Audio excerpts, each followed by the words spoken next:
Welcome back to Driftwood Stories, where the tides move slowly, the nights stretch softly, and stories are told in whispers that echo through the deep. Maybe you're curled up in bed right now, or the world outside your window has grown quiet and still. Wherever you are, this is your time. Let the day slip gently away, like waves receding from the shore.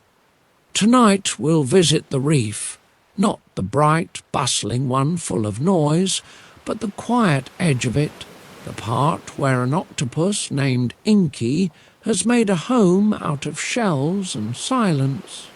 She doesn't like attention, she doesn't seek praise, but long ago she did something very brave.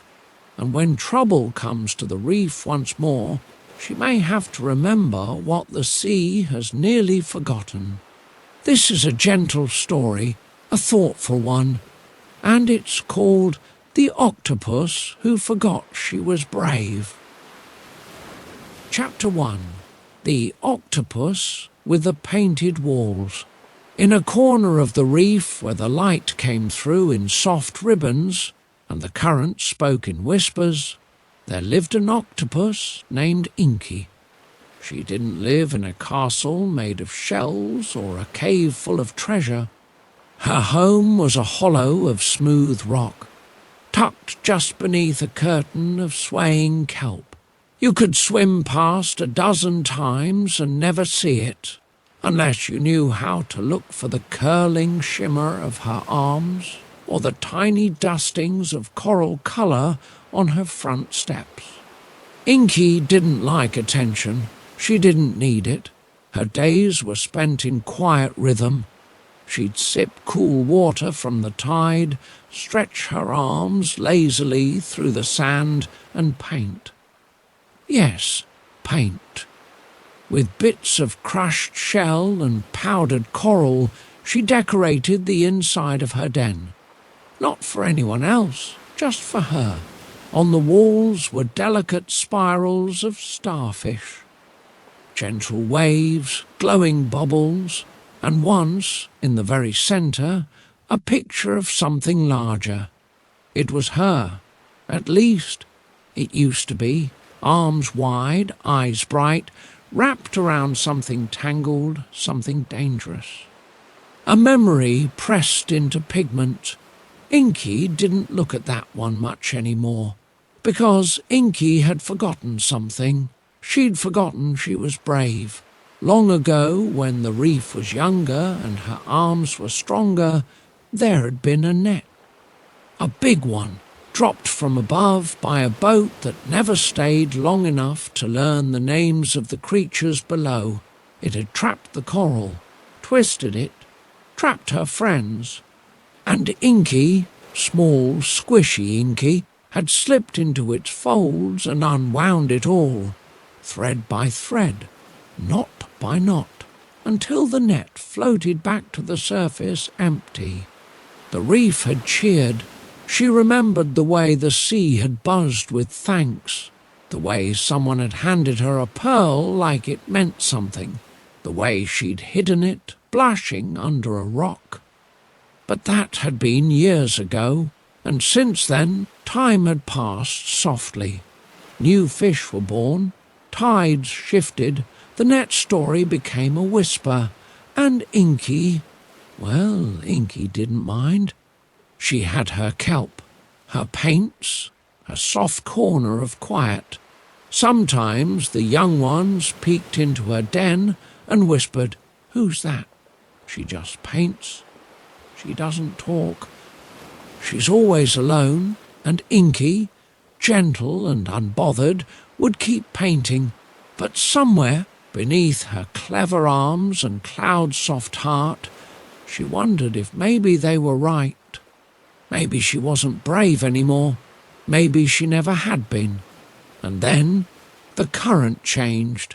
Not loudly, not right away, but it was the kind of change that makes the reef go still. The kind of shift you feel in your bones before you see it with your eyes. And Inky, in her painted den, looked up, and waited. Chapter 2, Trouble in the Current. At first, it was just a tremble, a twitch in the seagrass, a pause in the hush of the reef. Inky felt it before anyone said anything, a shiver that danced through the water like a whisper, the kind that touches you on the back of the neck and makes you look over your shoulder even when there's nothing there. She paused mid-paint, one arm dipped in a small dish of crushed blue shell. The colour ran down her tentacle like ink, catching the light. Something wasn't right. And then came the voices, faint, frantic. Help! Someone!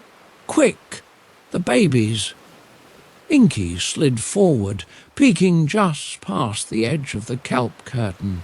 A few fish darted by, eyes wide. A coral crab scuttled faster than usual, and then a flash of something tiny and familiar.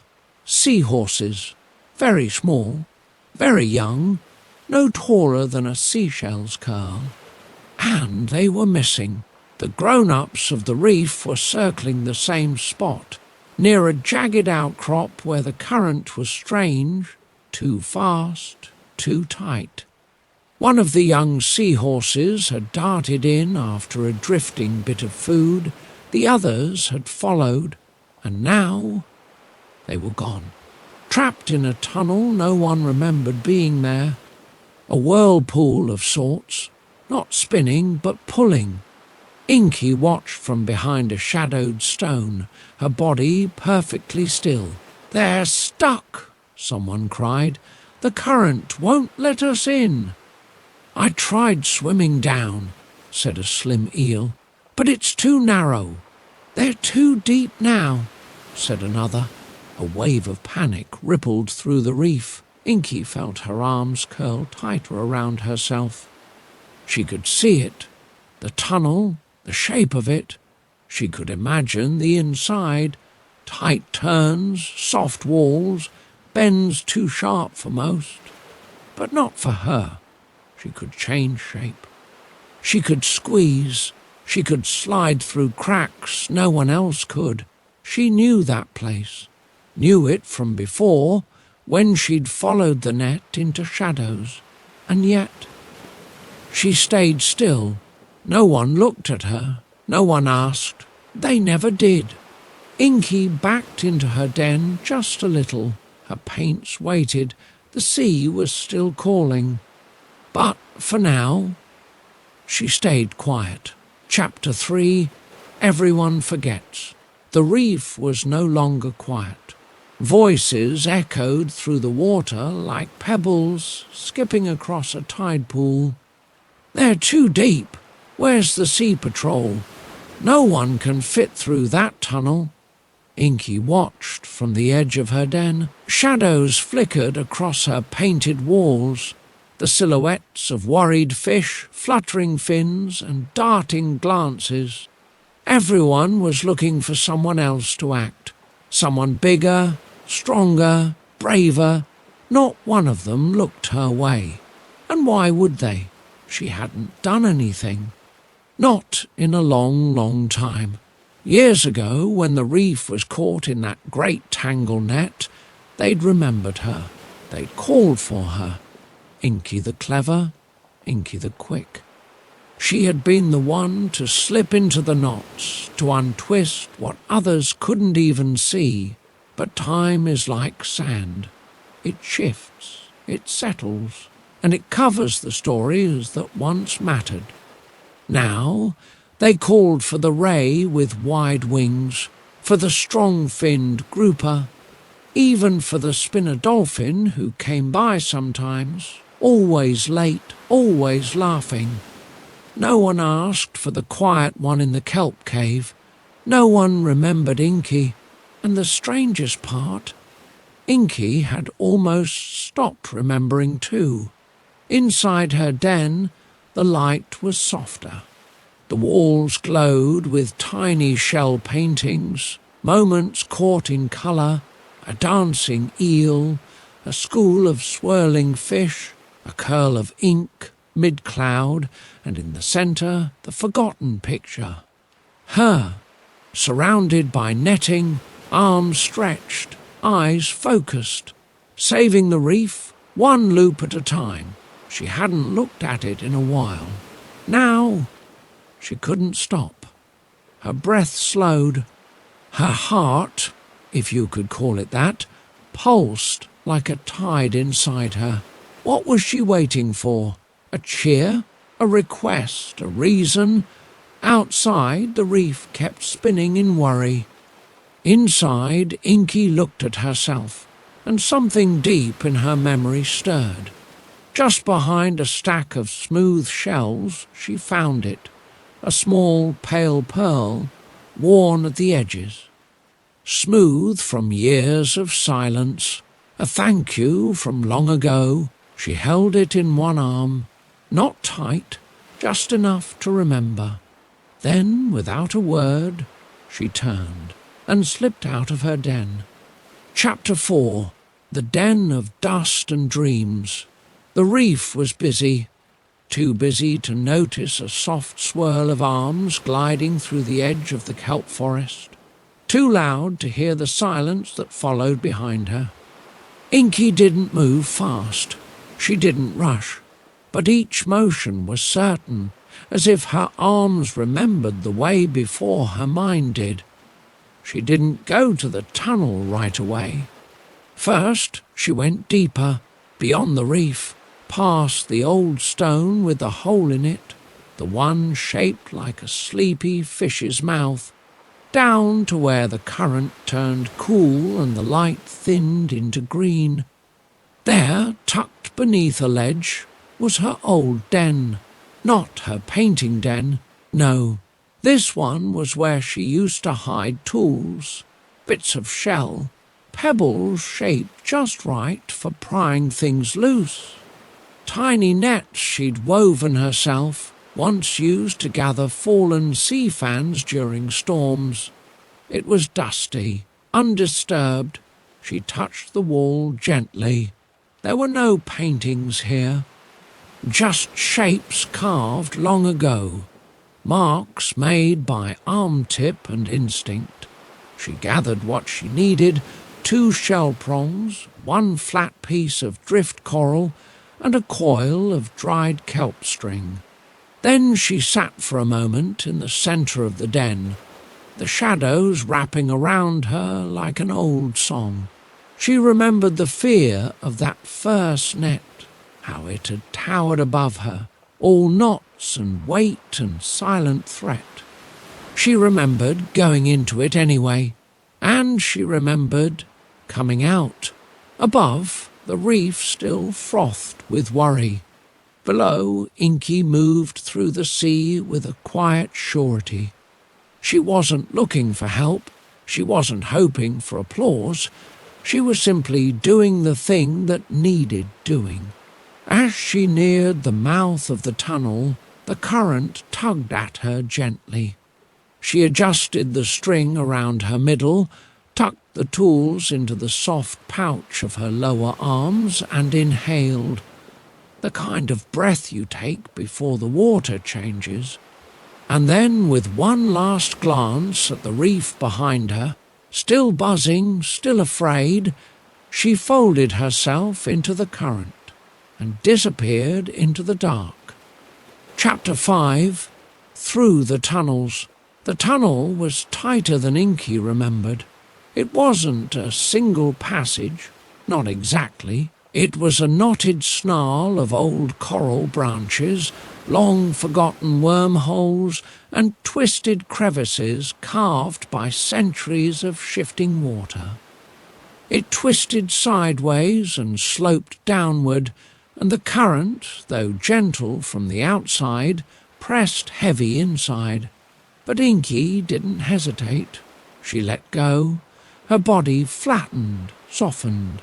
Her arms curled forward like gentle waves. She adjusted her shape the way only octopuses can, folding where others could not, stretching where stones seemed too narrow. This is what I was made for, she thought. It wasn't easy. At one point, her fourth arm got caught on a rough bit of coral. Another time, she nearly lost one of the shell prongs she'd tucked under her belly. But she didn't stop. She knew this feeling, the dark that wanted you to doubt, the corners that told you to turn back, the way your breath curled tighter inside when space pressed in too close. But she kept going, because ahead, far ahead, she heard it, a high, faint chirp, then another, tiny voices. Hello, is someone there? And just like that, something unfurled in Inky's chest.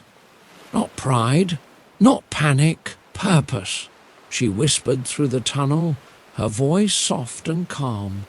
It's all right, I'm coming. The last bend was the hardest, a spiral narrow and sharp. Too sharp for most, but Inky pressed herself through, every inch of her folding like ribbon into the shape of the stone, and then she emerged into a small cavern lit only by strands of bioluminescent moss and the glow of frightened eyes. 4 baby seahorses hovered near the far wall, trembling. One gasped, "It's a monster!" "No," whispered another, eyes wide. It's an octopus.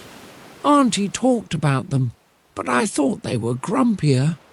Inky chuckled, just a little, and reached out a single arm, gentle and slow. "I'm Inky," she said, "and I'm here to get you out." The swim back was even slower. This time she led. One seahorse clung to the kelp cord she'd carried, like a floating vine. Another tucked itself just behind her arm. She spoke in a low hum, the kind that helped calm frightened fins. "Breathe with the water," she said. "Let it carry you." They listened. She guided them through each bend, each squeeze, let them rest when they needed to. Told them stories of how she used to fit through tunnels even smaller than this, though one of those stories may have involved a sea sponge hat that got squashed. The laughter helped, and finally, after one last tight twist, they were out. The reef was silent until a cry rang out. "They're back!" Dozens of sea creatures swam forward in a cautious tide. Parents rushed to their little ones. Shells clicked, fins brushed, and in the centre of it all, Inky just floated. She didn't speak, didn't wave, just let herself be seen, truly seen, for the first time in a long time. Chapter 6. The Reef Remembers. The reef held its breath. No one spoke right away. The little seahorses, still clinging gently to Inky's arms, looked around with wide eyes. Then one of them, the smallest, gave a loud little cheer. "She found us," another chimed in. "She's bendy and brave." And just like that, the reef remembered. The older creatures looked at Inky with something more than surprise. The stingray, who once led the southern swim lanes, bowed his fins. The elder parrotfish whispered, "I'd heard the stories, but I thought they were old shell talk." The coral crab from the west wall tapped a rock.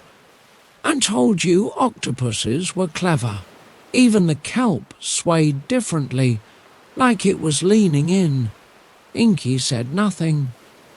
She just held the last baby as it floated into its mother's fins, then slowly turned to leave.